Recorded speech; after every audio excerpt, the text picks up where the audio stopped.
الحمد للہ رب العالمین والصلاة والسلام علی سید المرسلین وعلی آلہ وصحبہ اجمعین ومن تبعہم بإحسان الی یوم الدین۔ اعوذ باللہ من الشیطان الرجیم، بسم اللہ الرحمن الرحیم۔ انا اوحینا الیک کما اوحینا الی نوح والنبیین من بعدہ۔ محترم بزرگوں، بھائیوں، دینی ماں اور بہنوں، آج خوش قسمتی کی بات ہے کہ اللہ کے گھر میں اللہ کی عبادت، اور وہ بھی رمضان المبارک میں قیام اللیل کی سنت کی ادائیگی کے بعد آپ حضرات سے گفتگو کا موقع مل رہا ہے۔ اس مناسبت سے بہتر معلوم ہوا کہ گفتگو کا موضوع اسی چیز کو بنایا جائے جس کی وجہ سے رمضان المبارک کی یہ برکتیں، رحمتیں، یہ عظمتیں برپا ہوئی ہیں، اور وہ ہے اللہ کا کلام قرآن مجید۔ میں نے جو آیت پڑھی آج تراویح میں، لا یحب اللہ الجہر بالسوء، میں موجود تو نہیں تھا لیکن پوچھا تو یہی جز پڑھا گیا ہے۔ اس میں اللہ رب العالمین نے سورہ نساء کی آخری صورتوں کا، آخری رکوعات میں اہل کتاب کی گمراہیوں کا تذکرہ کیا، کچھ احکامات بیان کیے، انبیاء اور نبیوں کا تذکرہ کیا، اور اسی درمیان میں رب العالمین نے اس نعمت کا ذکر کیا نبی صلی اللہ علیہ وسلم کو خطاب کر کے، انا اوحینا الیک، کہ یقیناً ہم نے آپ کی طرف وحی کی۔ کیسے؟ کما اوحینا الی نوح، ویسے ہی جیسے نوح علیہ السلام کی طرف وحی کی تھی، والنبیین من بعدہ، اور ان کے بعد دوسرے انبیاء کی طرف جس طرح وحی کی۔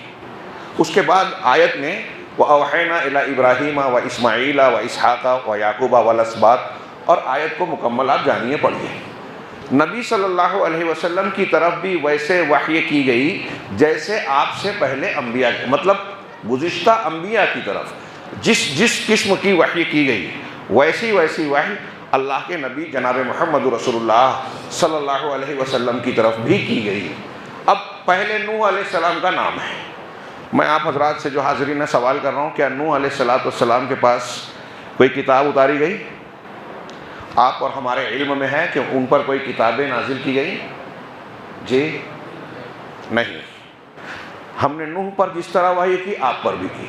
تو اللہ نے نوح علیہ السلام پر باقاعدہ کتاب نہیں اتاری، کتاب کے علاوہ وحی نازل کی۔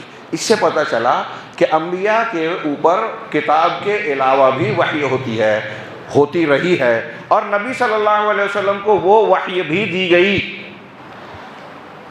جس طرح قرآن آپ کو دیا گیا، قرآن کے علاوہ حدیث یا سنت جسے ہم کہتے ہیں، قرآن نے جسے الحکمہ کہا، وہ بھی وحی کیا گیا ہے۔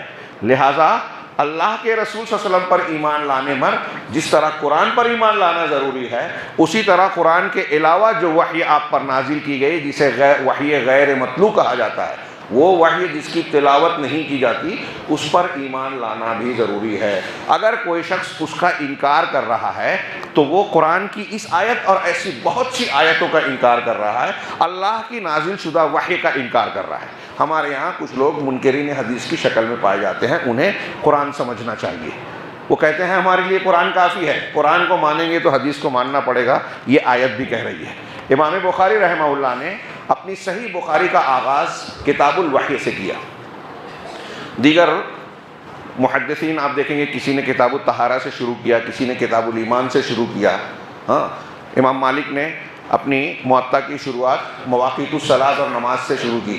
ہر ایک نے اپنے اپنے طور سے حکمت کو ملحوظ رکھا۔ امام بخاری رحمہ اللہ نے کتاب الوحی سے آغاز کیا۔ اس کی حکمتیں بیان کرتے ہوئے علماء نے کئی باتیں کہی۔ ایک بنیادی بات یہ بیان کی کہ حضرت امام بخاری رحمہ اللہ اس سے آغاز کر کے ہمیں آپ کو پڑھنے والوں کو یہ باور کرانا چاہ رہے ہیں کہ ہمارے پاس جو دین ہے، جو کچھ ہمیں بحیثیت دین کے ملا ہے، عقائد، عبادات، اعمال، حلال و حرام اور دیگر احکامات، وہ سب کے سب ان کے ملنے کا ذریعہ اللہ کی وحی ہے۔ پوری دنیا میں جتنا علم انسان کے پاس ہے، دو قسم کا ہے، ایک علم تکوینی، ایک علم تشریعی۔ دوسرے لفظوں میں کائنات کا علم، سائنس، جغرافیہ، فلکیات، طبقات الارض، یہ زمین کے بایولوجی کے جتنے علوم ہیں، نالجز ہیں، سب علم تکوینی میں آ گئے کائنات میں. جو ہم غور و فکر کرتے ہیں، تجربات کرتے ہیں، مشاہدات کرتے ہیں، سیکھتے سکھاتے ہیں. ہاں، اس میں مسلم غیر مسلم سب سائنٹسٹ ہیں، محققین ہیں، سب برابر ہیں. لیکن علم تشریعی، شریعت کا علم، اس کو حاصل کرنے کا ذریعہ، واسطہ اور جو میڈیم ہے صرف اور صرف وحی الہی ہے. نبی کو نبی کہتے ہیں. نبی کا لفظی معنی ہوتا ہے خبر دینے والا. نبی کس بات کی خبر دیتے ہیں؟ جاپان کی، امریکہ کی واقعات کی، فلاں جگہ یہ حادثہ ہو گیا، فلاں جگہ یہ ایجاد ہو گیا، نہیں. نبی جو خبر دیتے ہیں وہ غیب کی خبر دیتے ہیں، جو اللہ کی طرف سے بندوں پر عائد شدہ فرائض اور ضروریات دین کا حصہ ہے، اس کی خبر دیتے ہیں. اور اس خبر کے لیے ہم کو وحی پر انحصار کرنا پڑتا ہے.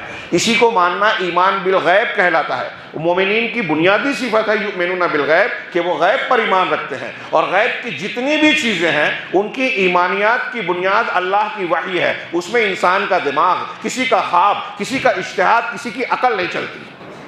اللہ کی وحی پر انحصار ہے. اب ہم اللہ پر ایمان رکھتے ہیں، اس کی ذات پر، اس کی صفات پر. کیسے؟ جیسے قرآن و حدیث نے بیان کیا. اپنی عقل جس نے لگائی ٹھوکر کھائی، گمراہ ہو گیا. تقدیر پر، فرشتوں پر کیسے ایمان لانا ہے؟ جیسے قرآن نے اور حدیث نے، وحی الہی نے جیسے بیان کیا، جتنا بیان کیا. اس سے زیادہ ماننا بھی گمراہی ہے، اس سے کم ماننا بھی گمراہی ہے. اس میں اپنی عقل لگانا ٹھوکر کھانا ہے. غیبیات میں عقل نہیں چلتی. تو یہ ایمان کی بنیاد ہے وحی الہی.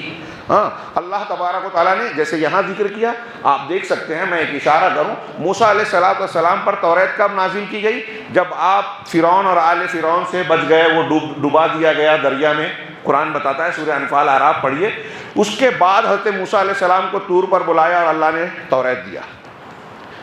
اس کا کیا مطلب؟ توریت جب ملی آپ کو، تو توریت کے ملنے سے پہلے فرعون اور آل فرعون کو ڈبا دیا گیا، عذاب میں مبتلا کر دیا گیا. تو کس چیز کا انکار کرنے کی وجہ سے وہ کافر بنے، اللہ کے عذاب کا کے حقدار بنے؟ وہ اللہ کے رسول حضرت موسیٰ علیہ السلام کی اس وحی اور اللہ کی ان نشانیوں کا انکار کرنے کے مرتکب تھے جو توریت سے پہلے اللہ تعالیٰ نے ان کو دی تھی. یہ حدیثیں تھیں. پتہ یہ چلا نبی صلی اللہ علیہ وسلم کو اللہ تعالیٰ اس آیت میں جو آج آپ نے سنی کہ ہم نے آپ کی طرف ویسے ہی وحی کی جیسے آپ سے پہلے نوح اور دوسرے نبیوں کی طرف، ابراہیم، عیسیٰ، موسیٰ اور دیگر انبیاء کی طرف کی. نبی صلی اللہ علیہ وسلم کی طرف ہر قسم کی وحی کی گئی. قرآن اور حدیث دونوں قسم کی. وہ خواب کی شکل میں ہو، جاگنے کی شکل میں ہو، معراج پر بلا کر ہو، فرشتے کے ذریعے سے ہو، براہ راست ہو، الہام کی شکل میں ہو. جتنی قسمیں وحی کی ہیں سب آپ کو دی گئی، اور ان قسموں کا اہتمام کیا گیا. ہاں، آج کی اس مجلس میں جو میں بیان کرنے جا رہا ہوں بہت ہی اختصار سے مختصر وقت میں بیان کرنا ہے. آپ لوگ تراویح پڑھ کے پہلے سے تھکے ہوئے ہوں گے، روزے سے تھے. ہاں، اس لیے وقت کم سے کم لیا جائے. حالانکہ بات بہت بہت پیاری، اہم اور مفید ہے. اللہ تبارک و تعالیٰ نے جب اس نبی صلی اللہ علیہ وسلم کو مبعوث کیا، پیغمبر آپ کی طرف وحی کی، میں اس تناظر میں بات کر رہا ہوں. ہاں، اللہ کے نبی صلی اللہ علیہ وسلم کو جب نبی بنایا، قرآن کا نزول شروع ہوا. پھر قرآن کے ساتھ ساتھ قرآن کی تفسیر بھی. اِنَّ عَلَيْنَا جَمْعَهُ وَقُرْآنَ فَإِذَا قَرَأْنَاهُ فَاتَّبِعْ قُرْآنَهُ ثُمَّ إِنَّ عَلَيْنَا بَيَانَهُ. سورہ قیامت کی ان آیتوں کو پڑھیے. تو اس میں یہ بیان کرنا چاہتا ہوں کہ قرآن کے ساتھ ساتھ بیان قرآن کی بھی ذمہ داری اللہ نے لی، وہی حدیث کی.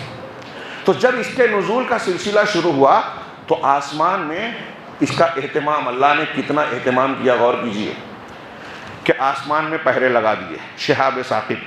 پہلے جن شیاطین جا کے آسمان کی خبریں چراتے تھے. اب کوئی جاتا ہے تو ان کو شہاب ثاقب تعاقب کر کے ان کو بھسم کر دیتا ہے، مار دیتا ہے. جلتا ہوا شعلہ ستاروں کی شکل میں. رجوم للشیاطین قرآن نے کہا.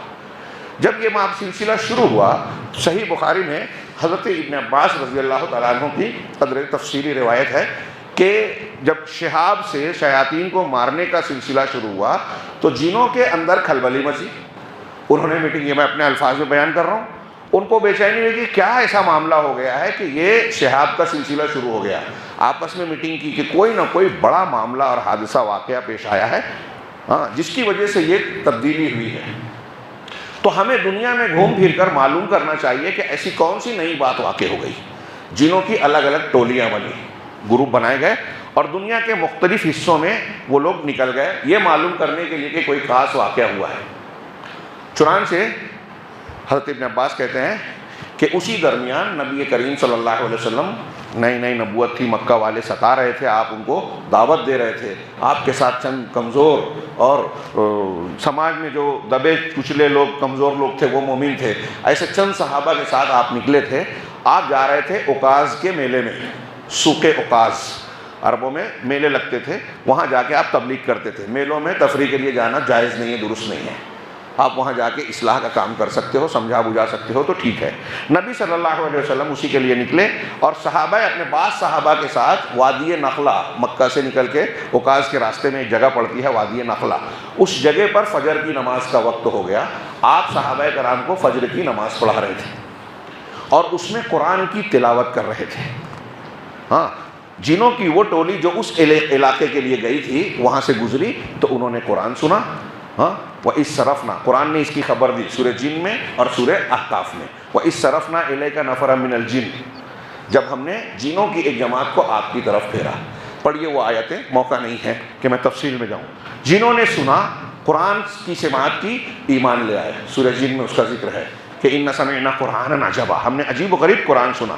ہاں، اور جان لیا کہ یہ ہدایت یہدی الی الرشد، جو رشد و ہدایت کی طرف رہنمائی کرتا ہے، ہم اس پر ایمان لے آئے. ہاں، اور ایمان لانے کے بعد اپنی قوم کو آتے اس کی تبلیغ کرنے لگے اور انہوں نے یقین کر لیا کہ یہی قرآن کا نزول جو ہے ایسا واقعہ ہے جس کی وجہ سے آسمان میں پہرے بٹھائے گئے. اب کوئی چوری کرنے جاتا ہے تو اس کو شہاب ثاقب تعاقب کرتا ہے. آپ غور کیجئے، میں صرف یہ بتانا چاہتا ہوں اس پوری روایت کے تناظر میں کہ جب اللہ نے قرآن اور نبی صلی اللہ علیہ وسلم کے پاس وحی کے نزول کا ارادہ اور عمل شروع کیا تو پہلے آسمان میں پہرے بٹھائے، یہ ایک انتظام. پھر جو فرشتہ لایا، اٹھائیے، انہ لقول رسول کریم ذی قوۃ عند ذی العرش مکین مطاع ثم امین. اللہ تبارک و تعالیٰ نے قرآن ہم کو جس روایت سے سند سے ملا ہے اس کی سند کے راوی کی گویا تعدیل کر رہا ہے کہ اس قرآن کو لانے والا کون ہے. اللہ کے پاس سے محمد رسول اللہ صلی اللہ علیہ وسلم تک کون لانے والا ہے؟ جبرائیل علیہ السلام. وہ کون ہے؟ رسول کریم ہیں، باعزت بزرگ فرشتے، ذی قوت، قوت والے ہیں، عند ذی العرش مکین، اور عرش والے کے نزدیک ان کا بڑا مرتبہ ہے. ہاں، طاقتور ہیں اور مرتبے والے ہیں. اب جو آدمی طاقت والا ہو اس کو کوئی دبا سکتا ہے؟ ہاں، ان سے میں کہوں کہ یہ تمہارے پاس خط ہے، یہ اس میں ایسی ایسی چینجنگ کر لو، اس لیے کہ یہ میرے انڈر میں ہے، میرا دباؤ قبول کرنے پہ مجبور ہوں گے تو مجبور ہو کے انہوں نے کر دیا. لیکن اگر یہ طاقتور ہیں تو میرا دباؤ ایکسیپٹ کریں گے کیا؟ نہیں کریں گے. حضرت جبریل علیہ السلام کے بارے میں اللہ کہہ رہا ہے کہ وہ ذی قوت والے ہیں، ان کو کوئی دبا نہیں سکتا، اور رب کے نزدیک مقرب ہیں، مطلب وہ سرٹیفائیڈ ہیں، قابل اعتماد ہیں.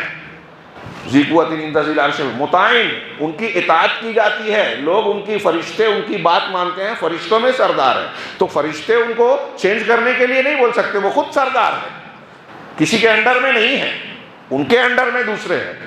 ثم امین، پھر وہ امانت دار ہیں، وہ کوئی خیانت نہیں کر سکتے، اللہ کے کلام کو بدل نہیں سکتے، اس میں کمی بیشی نہیں کر سکتے. ایسا فرشتہ اللہ کے پاس سے لے کے آیا. کس کے پاس لایا؟ محمد رسول اللہ صلی اللہ علیہ وسلم. وہ کون ہے؟ ہاں، نون والقلم وما یسطرون ما انت بنعمت ربک بمجنون. ہاں، اللہ تعالیٰ نے نون کے بعد قلم کی قسم کھا کے کہی، اور جو کچھ لکھتے ہیں کہ فرشتے جو لکھتے ہیں کہ تم اپنے پروردگار کے فضل و کرم سے پاگل نہیں ہو، نبی صلی اللہ علیہ وسلم مجنون نہیں ہیں. ہاں، وَإِنَّكَ لَعَلَىٰ خُلُقٍ عَظِيمٍ، اور آپ انتہائی اعلیٰ اخلاق کے ہیں. دنیا کے معاملات میں کبھی آپ نے جھوٹ نہیں بولا تو اللہ کے بارے میں کیسے جھوٹ بولیں گے؟ اعلیٰ اخلاق ہے، سچ بولتے ہیں، وعدہ پورا کرتے ہیں، بہادر ہیں، خوددار ہیں، ہر خوبی اخلاقی اعلیٰ درجے کی موجود ہے. دنیا میں کوئی انسان ایسا نہیں ہے جو ہر چیز میں پورا مکمل ہو. ایک چیز میں اچھا ہے تو دوسرے میں کم. ایک لیڈر اچھا ہے تو باپ اچھا نہیں ہے، باپ اچھا ہے تو تاجر اچھا نہیں ہے، تاجر اچھا ہے تو ٹیچر اچھا نہیں ہے. کہیں اچھا ہے تو کہیں کمی ہے، سوائے محمد رسول اللہ صلی اللہ علیہ وسلم. آپ جس حیثیت سے دیکھیے، دوست، باپ، شوہر، بھائی، تاجر، جس حیثیت سے دیکھیے، سب سے اعلیٰ انسان، کوئی معمولی بات نہیں. تو یہ خلق عظیم ہے. اللہ تعالیٰ نے دوسرے مقامات پر بھی آپ کے بارے میں کہا کہ آپ امین ہیں. ہاں، آپ جو ہیں قابل اعتماد ہیں، خیانت نہیں کرتے. نبی صلی اللہ علیہ وسلم کی سیرت اور اخلاق سورہ والضحیٰ واللیل اذا سجا، الم نشرح لک صدرک اور دیگر آیتوں میں آپ امت کے حق میں خیر خواہ ہیں، فکر مند ہیں. لعلک باخع نفسک علی آثارہم ان لم یؤمنوا بہذا الحدیث. یہ بات لمبی ہو جائے گی. یعنی اللہ نے خود گواہی دی کہ اگر لوگ ایمان نہیں لائے تو آپ اپنے آپ کو ہلاک کر لیں گے. اتنی فکر، امتی امتی امتی. قیامت کے دن سر ہر نبی کہے گا نفسی نفسی نفسی، میرا نفس میرا نفس میرا. صرف محمد رسول اللہ صلی اللہ علیہ وسلم کے بارے میں روایت ہے کہ آپ کہیں گے امتی امتی امتی، میری امت میری امت میری امت. غور کیجیے، تفصیل کا موقع نہیں ہے، افسوس موضوع پر. یعنی بیان یہاں یہ کرنا ہے کہ جبرائیل علیہ السلام کی حیثیت بتائی، نبی صلی اللہ علیہ وسلم کی حیثیت بتائی. حضرت جبرائیل آپ کے پاس کیسے لاتے تھے قرآن؟ نزل بہ الروح الامین علی قلبک. قرآن کہہ رہا ہے کہ روح امین، امانت دار روح، فرشتہ امین کہا اللہ نے، وہ اس کو لے کر نازل ہو رہا ہے. کہاں نازل کر رہا ہے؟ علی قلبک، آپ کے دل پر. حضرت عائشہ صدیقہ رضی اللہ تعالیٰ عنہ نے آپ کے اوپر وحی کے نزول کی جو کیفیت بیان کی تو آپ نے بیان کی کہ اس وقت تو جو ہے میرا ذہن و دماغ یعنی ایک طریقے سے وہ میرے اپنے خیالات کام نہیں کرتے. پاگل پن کا یا بے ہوشی کا معاملہ نہیں ہے، یہ ایک کیفیت ہے جو ہم سمجھ نہیں سکتے کیونکہ ہمارے ساتھ پیش نہیں آیا. اور مجھ پر بہت بھاری، میرے دل پر قرآن کا نزول ہوتا ہے اور سخت سردی میں بھی آپ پسینہ پسینہ ہو جاتے تھے. گھنٹی کی آواز سی محسوس ہوتی. مولانا آزاد کہتے ہیں کہ یہ گھنٹی کی آواز ہمارے سمجھانے کے لیے ہو بہو ایسا نہیں ہے. تو بہرحال یہ کیفیت طاری ہو جاتی تھی. مطلب جس وقت قرآن آپ کے دل پر نازل ہو رہا ہے علی قلبک، اس وقت آپ کے اپنے دماغ کے خیالات کا بھی اس میں دخل نہیں ہوتا. آسمان میں پہرے بٹھائے، روح الامین طاقتور فرشتے کے ذریعے بھیجا، نبی جو ہر اعتبار سے بالکل قابل اعتماد ہے ان کو اس کا امین بنایا اور پوری کائنات تک اس کو پہنچانے کا انتظام کیا. اور پھر یہ کہنے کے بعد اللہ نے کہا انا نحن نزلنا الذکر وانا لہ لحافظون، کہ ہم نے اس ذکر کو نازل کیا ہے، اب ذکر کو، اور ہم ہی اس کی حفاظت کرنے والے ہیں. کس لیے کیا یہ؟ اللہ تعالیٰ کہہ رہا ہے کہ ہم نے ذکر کو، اب اس کی پوری تاریخ پڑھیے تو کئی گھنٹہ لگے گا اس کو بیان کرنے میں کہ اللہ تعالیٰ نے اس قرآن کو محفوظ بنانے کے لیے کیا کیا انتظام کیا ہے. غور کیجئے، کبھی ہم نے سوچا، غور کیا کہ قرآن کی حفاظت کا کیسے اللہ نے جب ذمہ لیا تو کیسے کیا؟ فرشتوں کے ذریعے کسی لاک اپ میں بند کر کے. وہ شیعہ لوگ بولتے ہیں کہ 12ویں امام کے پاس اصلی قرآن ہے جو اس قرآن سے 3 پٹ زیادہ ہے، لے کے سورہ منبع کے غار میں بیٹھے ہوئے ہیں، چھپے ہوئے ہیں. جب دنیا میں 313 سچے شیعہ ہوں گے تب وہ لے کے نکلیں گے. ہاں، اس قسم کی بکواس کر رہے ہیں. تو اللہ تعالیٰ نے حفاظت کی اس کی، یہ بولے کہ حفاظت کی، اللہ نے وعدہ پورا کیا؟ نہیں، اللہ تعالیٰ نے اس کی حفاظت کا ذمہ لیا. تو کیسے؟ ایسا انتظام کیا کیونکہ اب قرآن کے بعد کوئی نئی کتاب آنے والی نہیں، محمد رسول اللہ صلی اللہ علیہ وسلم کے بعد کوئی نئے رسول آنے والے نہیں.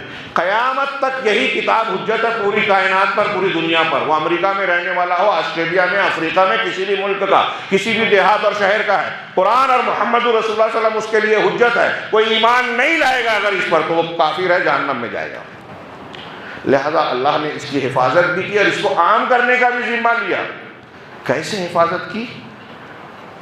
قرآن کی ایک ایک آیت، ایک ایک لفظ تواتر کے ساتھ، آج 1400 سال سے اوپر ہو گیا نا نازل ہوئے، تواتر کے ساتھ اس کا ایک ایک لفظ ہم تک پہنچا ہے. تواتر کسے بولتے ہیں؟ اس کو روایت کرنے والے. جبرائیل محمد صلی اللہ علیہ وسلم تک لائے. اب محمد صلی اللہ علیہ وسلم نے جب صحابہ کو سکھایا تو صحابہ کو سکھانے کا ایک رواج دیا. اللہ کے رسول نبی صلی اللہ علیہ وسلم حضرت عبداللہ ابن مسعود سے کہہ رہے ہیں قرآن سناؤ. اللہ کے رسول آپ پہ نازل ہوا، میں آپ کو سناؤں؟ کہاں، ہاں میں سننا چاہتا ہوں. سورہ نساء جو آیت آپ پڑھ رہے ہیں نا ختم کیا، پھر سورہ مائدہ پڑھی، وہی سورہ پڑھی. ہاں، پڑھتے گئے آیت آئی فَكَيْفَ إِذَا جِئْنَا مِنْ كُلِّ أُمَّةٍ بِشَهِيدٍ وَجِئْنَا بِكَ عَلَىٰ هَٰؤُلَاءِ شَهِيدًا. حضرت اللہ کے نبی صلی اللہ علیہ وسلم کا بس کرو. آنکھیں اٹھائی تو عبداللہ نے تو اللہ کے رسول کی آنکھوں سے آنسو جائے. اس میں آپ کی ذمہ داری ذکر کی گئی ہے. تو آپ حضرت عبداللہ بن مسعود سے سن رہے ہیں. حضرت ابی بن کعب قاری صحابی ہیں، ان سے کہا، بخاری مسلم کی حدیث ہے کہ آؤ میں تم کو، اللہ نے مجھ سے کہا ہے میں تم کو قرآن سناتا ہوں. اللہ نے کہا ہے کہ میں تم کو لم یکن الذین کفروا پڑھ کر سناؤں. کہا اللہ تعالیٰ نے میرا نام لیا ہے، میرا نام لے کر آپ سے کہا ہے کہ مجھ کو سنائیے. کہا ہاں. حضرت ابی رونے لگے، خوشی سے رونے لگے. ایک انسان بندہ مومن کے لیے اس سے بڑھ کر شرف کی فخر کی بات کیا ہو سکتی ہے کہ رب العالمین اس کا نام لے. اور کیوں نام لیا؟ قرآن کی وجہ سے. قرآن کی عظمت، قرآن کا علم رکھنے والے صحابی تھے. قرآن اس طرح عظمت دیتا ہے، رب کے قریب کرتا ہے بندے کو. ہاں ابھی یہ سب چیزیں آپ سنتے رہتے ہیں علماء سے کہ جس مہینے میں نازل ہوا وہ مبارک مہینہ بن گیا، سب سے افضل مہینہ بن گیا. جس رات میں نازل ہوا وہ لیلۃ القدر بن گئی، لیلہ مبارکہ قرآن نے اسے کہا. جس نبی پر نازل ہوا وہ سید المرسلین، رسولوں کا سردار، جو فرشتہ لے کر آیا وہ جو ہے فرشتوں کا سردار. جو اس علم قرآن کو سیکھے گا سکھائے گا وہ لوگوں میں سب سے زیادہ فضیلت والا. بخاری کی حدیث آپ سنتے رہتے ہیں، خیرکم من تعلم القرآن وعلمہ. وہ تم میں سب سے بہترین انسان وہ ہے جس کے پاس دولت ہو نہیں، جس کے پاس اقتدار ہو نہیں، جس کے پاس زیادہ بڑی جماعت ہو نہیں، جس کا بہت نام ہو، سوشل میڈیا پہ کروڑ لوگ اس کے فالوورز ہوں نہیں، جس نے قرآن کو سیکھا اور سکھایا. جس کی تنخواہ بہت کم ہے، گھر میں جاتا ہے، کسی کٹیا میں جاتا ہے، کسی مدرسوں میں جس کو آج ہم حقیر سمجھتے ہیں، اس مدرسے میں قرآن حدیث کو پڑھایا جاتا ہے، جس کو آج ہم علم نہیں سمجھ رہے ہیں. ہمارے نزدیک علم اور ڈگری وہ ہے جس سے بڑی نوکری ملے، سرکاری نوکری ملے. کیا حال ہے مدارس کا آج؟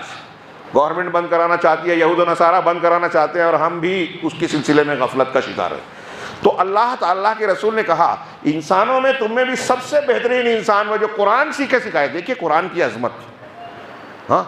پھر اللہ نے، میں نے عرض کیا 2 جملوں میں بہت مختصر ساتھ میں بیان کر رہا ہوں جو لمبی چوڑی تاریخ ہے کہ اس قرآن کی حفاظت کیسے ہوئی اس امت میں. دیکھیے کہ اس کے کئی علوم ایجاد ہو گئے. تجوید کا ایک علم ہے مستقل، ایک فن ہے. علم القراءت، علم التجوید. پھر اس کے بعد علم البلاغہ، علم المعانی، الفاظ و معانی قرآن کے جو ہیں، قرآن کے اسباب نزول، شان نزول، کب کون سی آیت نازل ہوئی، کس بیک گراؤنڈ میں، پس منظر میں، اس کو شان نزول کہتے ہیں. اس کا ایک علم ہے، اس پر کتابیں لکھی لوگوں نے. ناسخ و منسوخ، کون سی آیت پہلے کون سی بعد میں، اس میں کچھ منسوخ ہوا، کچھ تخصیص ہوئی، اس کا ایک مستقل علم ہے. اس کے بڑے بڑے علماء اس میں ماہرین، بہت مشکل علم ہے. امام شافعی کہتے ہیں شریعت کے 3 مسائل بہت مشکل ہے، اس میں سے ایک ناسخ و منسوخ. اس کے علاوہ ایسے آپ دیکھتے جائیں قرآن کے مستقل علوم متعین ہوئے. اور لوگوں نے تواتر کے ساتھ، میں تواتر کا معنی شاید ادھورا رہ گیا تھا، کہ اللہ تعالیٰ نے رسول کو بھیجا، پھر اس کے بعد صحابہ کے بعد آج تک. تواتر اس روایت کو کہتے ہیں کہ ہر زمانے میں سچے اور ثقہ لوگوں کی اتنی بڑی تعداد نے کسی چیز کو روایت کیا ہو کہ عادتاً بھی عقلاً بھی ان سب کا غلطی کرنا یا جھوٹ پر متفق ہونا ناممکن ہو. 1 آدمی، 2 آدمی، 5 آدمی، 10 آدمی غلطی کر سکتے ہیں، بھول سکتے ہیں، سازش کر سکتے ہیں کہ کچھ کا کچھ بنا دے بات کو. لیکن 50 آدمی، اور وہ ایسے جو ایماندار ہیں، دیندار ہیں، متقی پرہیزگار ہیں، 50 آدمی، 100 آدمی سب کے سب جھوٹ بولنے لگے، سب کے سب غلطی کرنے لگے، سب کے سب سازش میں شریک ہو جائیں، ناممکن ہے. تو ایسی روایت جس کو اتنی بڑی تعداد نے ہر دور میں نقل کیا ہو کہ سب لوگ مل کر جھوٹ نہیں بول سکتے، غلطی نہیں کر سکتے، اس کو ایسی روایت کو تواتر والی کہتے ہیں. قرآن پورا کا پورا تواتر کے ساتھ ہم تک پہنچا ہے. ایک ایک لفظ، ایک ایک نقطہ. قرأتوں کا فرق ہے تو وہ بھی تواتر کے ساتھ مروی ہے. مالک یوم الدین، ملک یوم الدین، دونوں تواتر سے، دو قرأت، اور ایسی 7 قرأتیں سب تواتر کے ساتھ ہے. یہ ایک پہلو کہ اس کے الفاظ کو محفوظ کر دیا، اس کے معنی کو بھی محفوظ کیا. احادیث رسول اللہ تبارک و تعالیٰ کے قرآن کے کلام سے کیا منشا ہے وہ رسول اللہ صلی اللہ علیہ وسلم متعین کرتے ہیں. احادیث کو محفوظ بنانے کے لیے محدثین کرام نے جو فن ایجاد کیا، ہم اور آپ آج جاہل ہیں، بہت سارے لوگ مسلمانوں میں اس پر اعتراض کرنے لگتے ہیں، بلکہ بڑے بڑے علماء جو جانتے نہیں ہیں علم حدیث کو، ہم لوگ دھوکہ کھا جاتے ہیں. مولانا مودودی صاحب، مولانا فلاں صاحب، مولانا فلاں نے بخاری کی اس حدیث پر اعتراض کیا، راویوں کے بارے میں یہ کہا، بخاری کے بارے میں یہ کہا، وہ بھی تو انسان تھے اور ہم سن کے ان سے غلطی ہو سکتی ہے. ٹھیک ہے، ہم کو لگا اور سننے کے بعد ہم نے مان لیا. اب یہ جملہ بول کے آپ بخاری کی روایت پر جو ہے تلوار چلا دے، چل جائے گی؟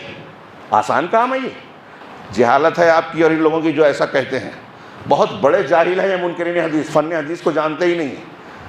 ہم کو چھوڑیے، مستشرقین میں، غیر مسلموں میں جن لوگوں نے فن حدیث یا علم حدیث کو پڑھا ہے ان کا بیان پڑھیے، سنیے، حیرت زدہ ہے. وہ گولڈ زہر جرمنی کا ایک مستشرق ہے جو اسلام دشمن ہے، لیکن اس نے بیان دیا، اس کا ایک بیان ہے کتابوں میں محفوظ ہے.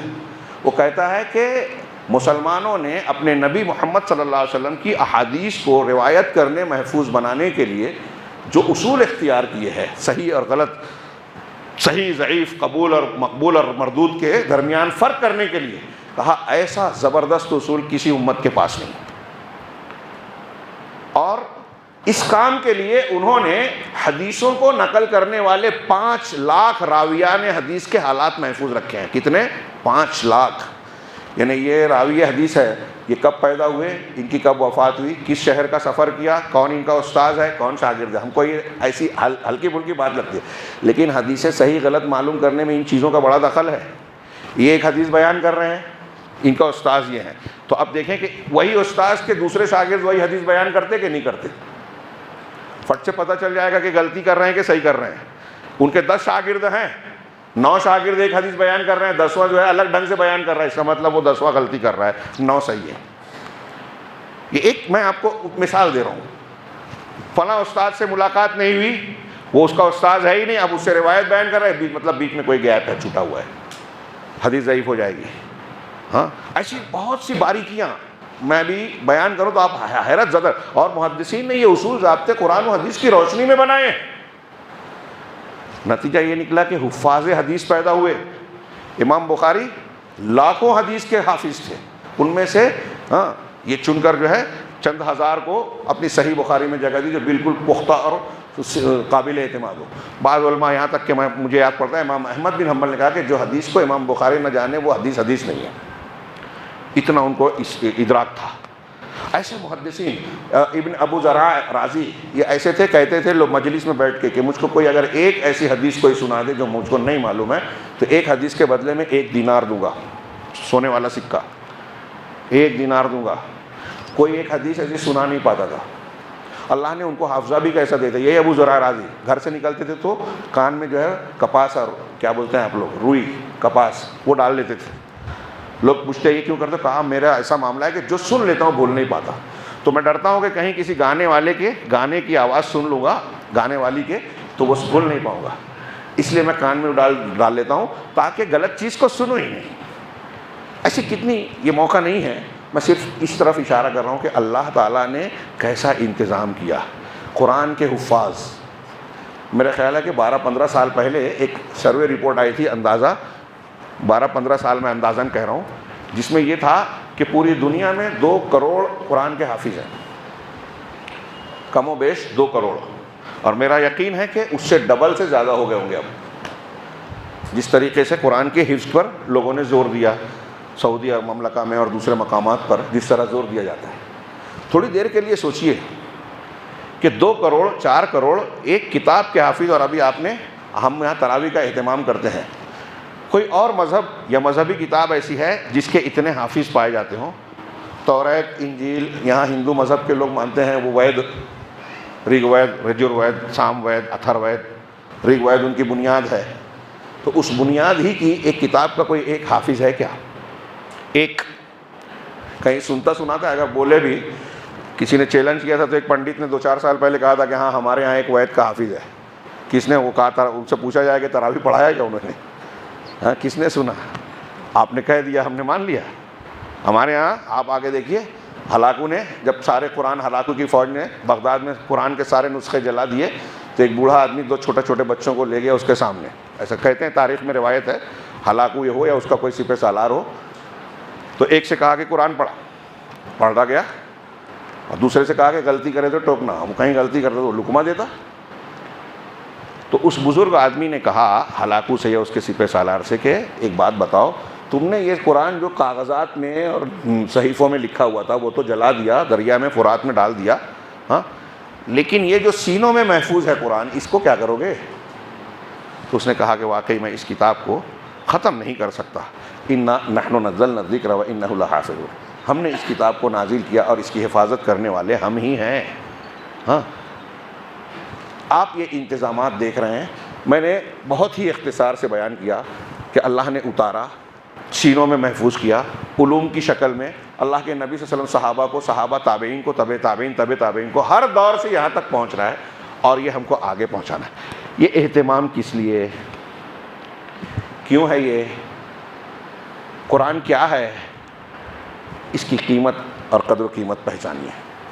یہ صرف سن لینا، یہ روایتاً رمضان المبارک میں اس کے حروف اور الفاظ سے گزر جانا قرآن کا حق ادا نہیں ہوتا. ہاں، ابھی جو آپ نے سورت پڑھی، سورہ نساء کی آخری آیتیں، اس میں یہود و نصارہ کا ذکر ہے کہ ان کو کافر کہا اللہ نے، اللہ کے عذاب کا مستحق کہا. کیوں؟ اس لیے کہ انہوں نے انبیاء کے ساتھ زیادتی کی، انہوں نے اللہ کی آیتوں کا انکار کیا، اللہ کے احکامات کی مخالفت کی، غلو کیا، دین میں حد سے تجاوز کیا. سورہ مائدہ میں بھی یہ مضمون کافی ہے. شروعات میں حج کے احکامات، قربانی کی باتیں بیان کرنے کے بعد یہ بتایا کہ الیوم اکملت لکم دینکم واتممت علیکم نعمتی ورضیت لکم الاسلام دینا. دین مکمل ہے.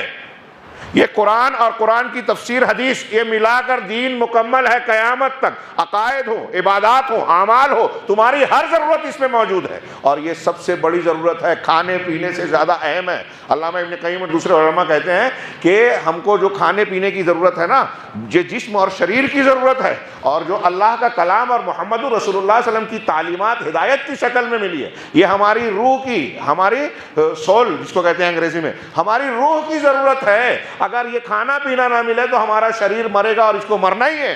لیکن اگر قرآن اور اللہ کے نبی صلی اللہ علیہ وسلم کی تعلیمات ہٹا دو تو کیا ہوگا؟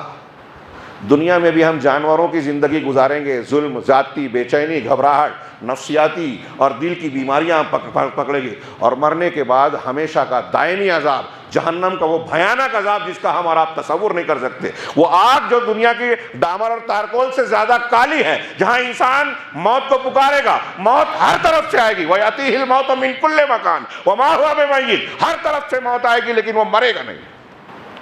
اس عذاب سے بچنے کا نسخہ یہ قرآن ہے. ہاں، اللہ تعالیٰ نے سورہ یونس میں اعلان کیا قد جاءتکم، ہاں من اللہ ہے کیا ہے، یا ایھا الناس قد جاءکم. ہاں، وہ آیت پڑھیے کوئی حافظ صاحب. برہان من ربکم، یہ وہ دوسری جگہ ہے، اس میں بھی ہے کہ تمہارے پروردگار کی طرف سے برہان آ گئی. یہ جو آج آپ نے پڑھا یہ اس میں ہے. وہ جو سورہ یونس کی آیت ہے کہ تمہارے پاس اللہ تعالیٰ کا نور آیا، وَشِفَاءٌ لِمَا فِی الصُّدُورِ، اور تمہارے سینوں کی وہ چیز آئی جو تمہارے سینوں کا علاج ہے، شفا ہے. ہاں، وَہُدیٰ، اور ہدایت ہے، وَرَحْمَۃٌ، اور رحمت ہے. ہاں، مومنین کے لیے رحمت ہے جو ایمان رکھتے ہیں اس پر، اس کے حلال کو حلال، اس کے حرام کو حرام مانتے ہیں. یتلونہ حق تلاوتہ، اللہ کے کلام کی تلاوت ویسے کرتے ہیں جیسے اس کی تلاوت کا حق ہے. کیسے کرنا ہے یہ حق؟ کیا صرف قرآن پڑھ لینا اس کی تلاوت کا حق ادا ہو گیا؟ رمضان المبارک میں 4 مرتبہ 5 مرتبہ 10 مرتبہ ختم کر لیا، حق ادا ہو گیا؟ جی نہیں. اس کی تلاوت کا حق یہ ہے کہ ہم اس کو سمجھیں، اچھی طرح پڑھیں، اس پر تدبر کریں، اس کے معنی اور مفہوم کو صحیح یہ بھی بات، یہ بھی ایک پہلو ہے، ایک چیپٹر ہے. قرآن کو ماننے سمجھنے کا دعویٰ کرتے ہیں. بہت سی تفاسیر ہے آج دنیا میں پھیلی ہوئی. ہاں، فی ظلال القرآن سید قطب صاحب کی، ان کے ماننے والے اسے لے کر اڑتے ہیں. ہاں، کوئی جو ہے تدبر قرآن، کوئی تفہیم القرآن، تدبر تفہیم فی ظلال القرآن کے نام میں اپنی فکر ڈالتے ہیں. قرآن کے اندر قرآن کے معنی میں وہ چیزیں بیان کرتے ہیں جو قرآن کا معنی ہے ہی نہیں. یہ بہت اہم بات کہہ رہا ہوں. جس طرح یہ ضروری ہے کہ ہم قرآن کی ہدایت لیں، اسی طرح اس سے زیادہ اسی طرح یہ بھی ضروری ہے کہ قرآن کو صحیح سمجھیں. ورنہ ہم دیکھ رہے ہیں کہ جو لوگ شرک کر رہے ہیں نا، جو لوگ شرک کر رہے ہیں وہ بھی قرآن سے دلیل دینے کی کوشش کرتے ہیں. بزرگان دین، اولیاء اور صالحین کا وسیلہ لگاتے ہیں جو حرام ہے، شرکی عمل ہے، جو خود خرافات اور بدعات کرتے ہیں، وہ بھی قرآن سے دلیل دیتے ہیں، قرآن کے ساتھ کھلواڑ کرتے ہیں. کوئی چھوٹی اللہ تعالیٰ نے حفاظت کی ہے تو ایک قوم، ایک جماعت، اس کی حفاظت کا حصہ یہ بھی ہے کہ اللہ کے رسول نے فرمایا لا تزال طائفۃ من امتی ظاہرین علی الحق، کہ میری امت کا ایک طائفہ ہمیشہ حق پر قائم رہے گا، غالب رہے گا. ہاں، ان کے مخالفین ان کا کچھ بگاڑ نہیں پائیں گے. لا یضرهم من خذلهم، جو ان کی مدد چھوڑے گا کوئی ان کو کچھ بگاڑ نہیں پائے گا. ہاں، حتی یاتی امر اللہ، یہاں تک کہ قیامت آ جائے گی. یہ میں ایسا اکثر کہتا ہوں کہ یہ اہل حدیثوں کے لیے رسول کی زبان سے بہت بڑی تسلی ہے. کون سے اہل حدیث؟ نام کے نہیں. اہل حدیث گھر میں پیدا ہو گئے، اہل حدیث جماعت سے کوئی عہدہ لے لیا اور کام نہ کر رہے ہیں نہ کرنے دے رہے ہیں، وہ اہل حدیث نہیں. وہ اہل حدیث جو قرآن و سنت کے عقیدے کو، اللہ کے نبی صلی اللہ علیہ وسلم اور صحابہ کے منہج کو مانتے ہیں، اپنی طاقت اور علم کے مطابق اس پر عمل کرتے ہیں، لوگوں تک پہنچانے کی کوشش کرتے ہیں، بدعت و خرافات کا رد کرتے ہیں، لوگوں سے ڈر کر چپ نہیں بیٹھتے. توحید میں بالکل واضح، اتباع سنت میں کوئی غبار نہیں، بدعت کو برداشت نہیں کرتے، وہ ہے پکا اہل حدیث. اور جو ایسا ہوگا وہی حق پر قائم ہے، اور جو ایسا ہوگا وہی دین کی حفاظت کرنے والا ہے، وہی قرآن و سنت کی حفاظت کرنے والا جو اللہ کا انتظام ہے۔ قیامت تک ایک طائفہ قرآن اور سنت کی حفاظت کرتا رہے گا، کیوں؟ تاکہ حجت پوری ہو۔ اور یہ قرآن و سنت ہماری بیماریوں کا علاج ہے میرے بھائیوں۔ اور اگر مائیں بہنیں سن رہی ہوں تو وہ بھی یاد رکھیں کہ آپ کے گھر میں جن شیطان کا اثر ہو، آپ کے گھر میں جھگڑا ہو رہا ہو، آپ کا شوہر آپ سے ناراض ہے، آپ کا بیٹا نافرمان ہے، ان سب کا علاج قرآن ہے۔ میں نے تو چند جملے کہا، آپ پوچھیں گے کیسے؟ غور کرتے جائیے، قرآن کی تعلیمات پہ آپ عمل کیجئے، یہ سارے مسائل حل ہوں گے۔ ہاں، میں اکثر کہتا ہوں ہم روحانی علاج کو ترک کر دیتے۔ قرآن کہہ رہا ہے وَمَنْ أَعْرَضَ عَنْ ذِكْرِي فَإِنَّ لَهُ مَعِيشَةً ضَنْكًا، جو میرے ذکر سے، ذکر کا ایک معنی تو وہ سبحان اللہ الحمدللہ کہتے ہیں ہم، ذکر کا ایک معنی ہے کہ اللہ کے کلام اور اس کی شریعت کی اتباع کی جائے۔ تو جو میرے ذکر سے، قرآن سے، حدیث سے اعراض کرے گا فَإِنَّ لَهُ مَعِيشَةً ضَنْكًا، تو اس کے لیے تنگ زندگی ہوگی، تنگ گزران ہوگا۔ وَنَحْشُرُهُ يَوْمَ الْقِيَامَةِ أَعْمَىٰ، اور قیامت کے دن ہم اسے اندھا بنا کر اٹھائیں گے۔ قَالَ رَبِّ لِمَا حَشَرْتَنِي أَعْمَىٰ وَقَدْ كُنتُ بَصِيرًا، تو وہ کہے گا کہ پروردگار تو نے مجھے اندھا بنا کر کیوں اٹھایا جبکہ میں دیکھنے والا تھا؟ تو اللہ تعالیٰ کہے گا كَذَٰلِكَ أَتَتْكَ آيَاتُنَا فَنَسِيتَهَا فَكَذَٰلِكَ الْيَوْمَ تُنسَىٰ، ایسے ہی میری آیتیں تیرے پاس آئی تھی، قرآن آیا تھا، حدیث آئی تھی، لیکن تو نے فراموش کر دیا، تیرے پاس ٹائم نہیں تھا، سمجھنے کے لیے وقت نہیں تھا، سمجھا نہیں، وقت دیا نہیں۔ تو جب تو نے میری آیتوں کو فراموش کیا تو ایسے ہی آج تو فراموش کر دیا جائے گا، تجھ پر رحم نہیں ہوگا۔ یہ ایک آیت، ایسی اور بھی بہت سی دلیلیں میں اس بات کی دلیل میں پیش کر رہا ہوں کہ قرآن کے سے دور ہونا مسائل کو دعوت دینا ہے۔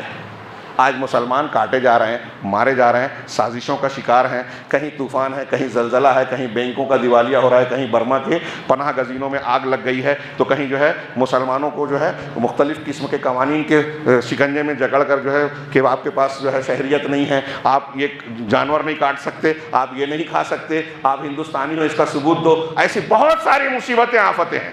میرے بھائیو، اس کا سب کا علاج ہے کہ ہم قرآن کی طرف پلٹیں۔ ہمارے لیے سب سے بڑی نعمت، سب سے زیادہ قدر کی جانے کے لائق نعمت قرآن ہے، اللہ کے نبی صلی اللہ علیہ وسلم کی احادیث اور آپ کی سیرت طیبہ ہے۔ اس سے بڑھ کر کوئی نعمت دنیا میں ہے ہی نہیں، اور شیطان اس سے چڑھتا ہے۔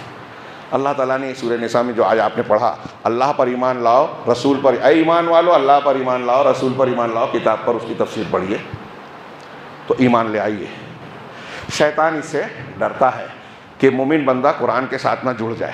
ہاں، اسی لیے قرآن کے شروع میں ہم کو تعلیم دی گئی کہ پڑھو اعوذ باللہ من الشیطان الرجیم، وَإِذَا قَرَأْتَ الْقُرْآنَ فَإِذَا قَرَأْتَ الْقُرْآنَ فَاسْتَعِذْ بِاللَّهِ مِنَ الشَّيْطَانِ، قرآن جب پڑھنے لگو تو شیطان رجیم سے بچنے کے لیے اللہ کی پناہ مانگو۔ ہاں، فرض ہے یہ۔ کیوں؟ شیطان بہت چاہتا ہے کہ ہم قرآن نہ سمجھیں، قرآن سے دور رہیں، قرآن نہ پڑھیں، اور قرآن و حدیث سے دور ہوا تو پھر اس کو کسی بھی گمراہی میں ڈال سکتا ہے۔ وہ بزرگوں کو ہوا میں اڑاتا ہے، پانی پہ چلاتا ہے، آدمی اس کے پیچھے چلنے لگتا ہے۔ آج ہمارے یہاں کتنی گمراہیاں ہیں، اہل تصوف، ہاں، بریلوی حضرات، قبر پرست، اہل بیت کے محبت میں غلو کرنے والے قرآن حدیث کے خلاف سب جا رہے ہیں اور اپنے آپ کو مومن اور جنتی سمجھ رہے ہیں۔ شیطان کا دھوکہ ہے۔ اسی لیے بعض علماء نے، میں بات کو سمیٹ رہا ہوں، بعض علماء نے کہا کہ قرآن کے آخر میں جو قل اعوذ برب الناس، ملک الناس، الہ الناس اللہ تعالیٰ نے بیان کیا ہے، ایک دعا ہے، تو اس میں دیکھیے کہ 3 وسیلہ ہے، رب الناس، ملک الناس، الہ الناس۔ اتنے مضبوط وسیلے سے پناہ کس چیز سے مانگی؟ من شر الوسواس الخناس، وہ اس کے شر سے جو وسوسہ ڈالتا ہے اور بار بار لوٹتا ہے، من الجنت و جینوں میں سے ہو یا انسانوں میں سے۔ مطلب یہ ایک شر سے پناہ مانگنے کے لیے 3 نام لیا اللہ کا، رب الناس، ملک الناس، الہ الناس، اور اس سے پہلے والی صورت میں رب الفلق کہہ کے 4-5 چیزوں سے پناہ مانگی۔ یہ زیادہ خطرناک ہے، شیطان کا شر، وسوسہ۔ انبیاء کو بہکانے کی کوشش کی، آدم علیہ السلام کو بہکا کے کھلا دیا جنت میں، ہاں، اور دوسرے انبیاء کو بہکانے کی کوشش کی۔ شیطان کیسے کیسے بہکاتا ہے، ہاں، کبھی کبھی کہتا ہے نیک کام کرنے کا حکم دیتا ہے لیکن اس نیکی میں شرک کروا دیتا ہے ساتھ میں۔ آدمی سمجھتا ہے کہ نہیں اس میں غلط کیا ہے، ہاں، ہے نا حدیث میں کہ شیطان تمہارے دل میں آگے کہتا ہے اس کو اللہ نے پیدا کیا، اس کو اللہ نے پیدا کیا، اس کو اللہ نے پیدا۔ اللہ کو کس نے پیدا کیا؟ جب یہ دماغ میں آئے تو تم جو ہے اعوذ باللہ پڑھو، قل هو اللہ احد پڑھو، آمنت باللہ ورسولہ کہو، ہاں، اور تھکاؤ، اس خیال کو چھوڑ دو۔ گھر میں چوری کرتا ہے، آسیب اور جادو ٹونے میں ڈالنے کی کوشش کرتا ہے، مختلف راستوں سے آتا ہے، قرآن و حدیث میں اس کی تفصیلات بیان کی گئی، دائیں سے بائیں سے، آگے سے پیچھے سے، سب طرف سے آتا ہے۔ اسی لیے تعوذ کہا گیا کہ شیطان اگر آپ قرآن سے دور ہے تو اس کا مت جان لیجئے کہ شیطان کے فریب میں ہے. وَمَن يَعْشُ عَن ذِكْرِ الرَّحْمَنِ نُقَيِّضْ لَهُ شَيْطَانًا، جو رحمان کے ذکر سے اعراض کرتا ہے تو ہم اس پر شیطان کو مسلط کر دیتے ہیں. فَهُوَ لَهُ قَرِينٌ، تو وہی اس کا ساتھی اور دوست ہوتا ہے. اب سوچئے کہ جب ہم رحمان کا ذکر نہیں کرتے تو شیطان ہم پر رہتے. کتنا ٹائم ہم اللہ کا ذکر نہیں کرتے شریعت سے دور، تو کتنے ٹائم ہم شیطان کو دوست بنا کے رکھے ہیں. اس رمضان المبارک میں ہم عہد کریں گے ہم قرآن کی طرف پلٹیں گے. قرآن کے موقع نہیں ہے کہ قرآن کو ماننے کے فائدے کیا ہے. ایک دعا اللہ کے رسول کی پڑھ کر ختم کرتا ہوں بات کو، جس میں یہ معلوم ہوتا ہے کہ قرآن ہمارے غم، ہماری پریشانیوں، ہمارے ٹینشن کا بھی علاج ہے، ہمارے سینے کا نور ہے، سکون کا باعث ہے. کتنی پیاری دعا ہے. اس میں دعائے کرب ہے. مستد احمد کی صحیح روایت ہے، حضرت عبداللہ بن مسعود روایت کرتے ہیں رسول اللہ صلی اللہ علیہ وسلم سے، اور یہ بتایا کہ اگر کوئی کرب، ہم و غم آپ کو لاحق ہے، کوئی پریشانی، یہ دعا پڑھیے، اللہ آپ کا غم دور کر دے گا، ٹینشن دور کر دے گا، نیند کی گولی کی ضرورت نہیں. اللہ کے رسول نے فرمایا اللہم انی عبدک، یہ دعا دیکھیے، بندگی کا اظہار، توحید کا اقرار، اظہار. اے اللہ میں تیرا بندہ ہوں، وابن عبدک، تیرے بندے کا بیٹا ہوں، وابن امتک، تیری بندی کا، تیری لونڈی کا بیٹا ہوں. ناصیتی بیدک، میری پیشانی تیرے ہاتھ میں ہے. ماضٍ فی حکمک، میرے سلسلے میں تیرا ہی فیصلہ نافذ ہوتا ہے. عدل فی قضاؤک، تیرا جو بھی فیصلہ میرے بارے میں ہوتا ہے وہ عدل اور انصاف پر مبنی ہے. یہ اپنی لاچاری اور بندگی کا اظہار کیا پہلے حصے میں. اس کے بعد اسألک بکل اسم هو لک، اے اللہ میں تجھ سے سوال کرتا ہوں تیرے ہر اس نام کے بدلے میں جو تیرا نام ہے، سمیت بہ نفسک، جو تو نے اپنی ذات کا نام رکھا ہے، او علمتہ احدا من خلقک، یا تیرا وہ نام جو اپنے بندوں میں سے تو نے کسی کو سکھایا ہے، کسی نبی کو بتایا ہے، مجھے نہیں پتا. تیرے ہر اس نام کے بدلے میں تجھ سے مانگ رہا ہوں. اللہ کے رسول، اللہ کے پاس وسیلہ لگانے کے لیے دعا میں 3 وسیلے جائز ہیں. اس میں سب سے بہترین وسیلہ اللہ کے اسماء الحسنی کا، نیک ناموں کا. دوسرا اپنے نیک اعمال کا. تیسرا یہ نیک آدمی سے جو زندہ ہو اس سے دعا کروانا. صالح نیک آدمی، کسی سے بھی نہیں. یہ 3 جائز ہے، باقی وسیلے ناجائز ہے، ثابت نہیں ہیں. تو یہاں کہا کہ تیرے ہر اس نام سے جو تو نے اپنی ذات کا نام رکھا ہے یا اپنی مخلوق میں سے کسی کو سکھایا ہے، او انزلتہ فی کتابک، کیا تیرا وہ نام جو تو نے اپنی کسی کتاب میں نازل کیا ہے. یا آخری جملہ اس کا، او استأثرت بہ فی علم الغیب عندک، یا وہ نام جس کو تو نے اپنے پاس غیب میں رکھنے کو ترجیح دی ہے، کسی کو بتایا نہیں ہے، نہ کسی کتاب میں اتارا، نہ کسی کو پتا، غیب میں ہے. اسی سے معلوم ہوتا ہے کہ اللہ کے صرف اتنے ہی نام نہیں ہیں جتنے قرآن و حدیث میں ہیں. بہت سے ایسے نام ہیں جو کسی کو بتائے نہیں ہیں، صرف 99 نہیں ہیں، بہت زیادہ ہیں. تو اللہ کے رسول صلی اللہ علیہ وسلم نے اس جملے کے بعد کیا کہا؟ تیرے ان ناموں کے وسیلے سے میں مانگتا ہوں. کیا مانگتا ہوں؟ ان تجعل القرآن ربیع قلبی، کہ اے اللہ قرآن کو میرے سینے کی بہار بنا دے. ان تجعل القرآن ربیع قلبی ونور صدری، میرے سینے کی بہار بنا دے، میرے دل کا نور بنا دے. وجلاء ہمی، اور میرے ٹینشن کو دور کرنے کا ذریعہ بنا دے. وذہاب حزنی، اور میرے حزن و ملال کو دور کرنے کا، غم کو دور کرنے کا ذریعہ بنا دے. اس قرآن کو، قرآن ہمارے غموں کا علاج ہے، قرآن شفا ہے، قرآن ہدایت ہے، قرآن رحمت ہے، قرآن روح ہے. اس کے بغیر زندگی نہیں ہے. قرآن کی یہ جو مختلف نام اور اسماء و صفات بیان کیے گئے ہیں، یہ اس کی عظمتوں کو بیان کرتے ہیں. اور اسی قرآن کو اس ماہ مبارک میں نازل کیا گیا، شہر رمضان الذی انزل فیہ القرآن. اور پھر اس کا اہتمام کیسا کیا گیا؟ اس مہینے میں قرآن جب نازل کیا گیا تو مہینہ شروع ہوتا ہے، مسلمانوں کو، لوگوں کو قرآن سے قریب کرنے کے لیے اللہ کیسا اہتمام کرتا ہے. جنت کے دروازے کھول دیا، جہنم کے بند کر دیا، شیاطین کو قید کر دیا، وہ مغفرت کو عام کر دیا. اب نیکیوں کے لیے آسانیاں پیدا کر دی، ایک نیکی کے بدلے میں اور نیکیاں، اجر و ثواب کو بڑھا دیا، توبہ استغفار کا دروازہ کھول دیا. فرشتے ندا دیتے ہیں کہ اے نیکی کے کرنے والے آگے بڑھ، اے برائی کے کرنے والے تو رک جا. اللہ تبارک و تعالیٰ ہر رات میں لوگوں کو جہنم سے آزاد کرتا ہے. سارا اہتمام کر کے اب ہم کو اور آپ کو قرآنی آدمی بنانے کا. تراویح جو تہجد تھی اس کو آخری رات سے ابتدائی رات کے لیے مشروع کر دیا کہ عام لوگ جو آخری حصے میں نہیں پڑھ سکتے وہ اس میں پڑھیں. اب اگر یہ پانے کے بعد بھی ہم نے اصلاح نہیں کی تو پھر بد دعا کے مستحق ہیں. رسولوں کے، فرشتوں کے سردار جبریل علیہ السلام نے کہا کہ اس شخص کی ناک خاک آلود ہو، وہ اللہ کی رحمت سے دور ہو، اس پر لعنت ہو جو رمضان پالے ہوئے اور اپنی بخشش نہ کروا لے. رسولوں کے سردار محمد رسول اللہ صلی اللہ علیہ وسلم نے کہا آمین. ہاں درود سن اللہ کے رسول کا نام لے اور درود نہ بھیجے، والدین کو پائے اور اپنی جنت اپنی بخشش نہ کروائے، اور رمضان کو پالے اور اپنی بخشش نہ کروائے، وہ کتنا محروم اور بدقسمت ہے کہ اس میں ایک رات اللہ نے ایسی رکھی ہے جو 1000 مہینوں سے بہتر ہے۔ اب اس کو بھی اگر غفلت میں گزار دیا ہم نے تو کب اصلاح ہوگی، کب ہم اللہ کی طرف پلٹیں گے، اپنے مسائل کو سلجھانے کی کوشش کریں گے۔ آج دنیا میں مسلمان اپنے مسائل کو سلجھانے کے لیے کیا کیا جو ہے تدبیر کر رہا ہے، پارٹی بنائی جائے، اس سے جڑ جائے مومرنڈم دیا جائے، فلاں طاقت بنائی جائے، فلاں ڈگری لی جائے، دولت کمائی جائے۔ یہ ساری چیزیں اگر ہو بھی، لیکن اگر ایمان اور قرآن و حدیث کے نسخے پر عمل نہیں ہے تو ہمارا مسئلہ حل نہیں ہوگا۔ اللہ سے دعا ہے کہ وہ ہمیں قرآن کو ہمارے دل کی بہار بنائے، سینے کا نور بنائے، ہمارے ہم و غم اور مسائل کے حل کا ذریعہ بنائے، اور قرآن کو ہم جیسا کہ ہم پر حق عائد ہوتا ہے اس حق کو ادا کرنے کی ہمیں توفیق دے۔ وآخر دعوانا الحمد للہ رب العالمین، وصلی اللہ علی نبینا محمد۔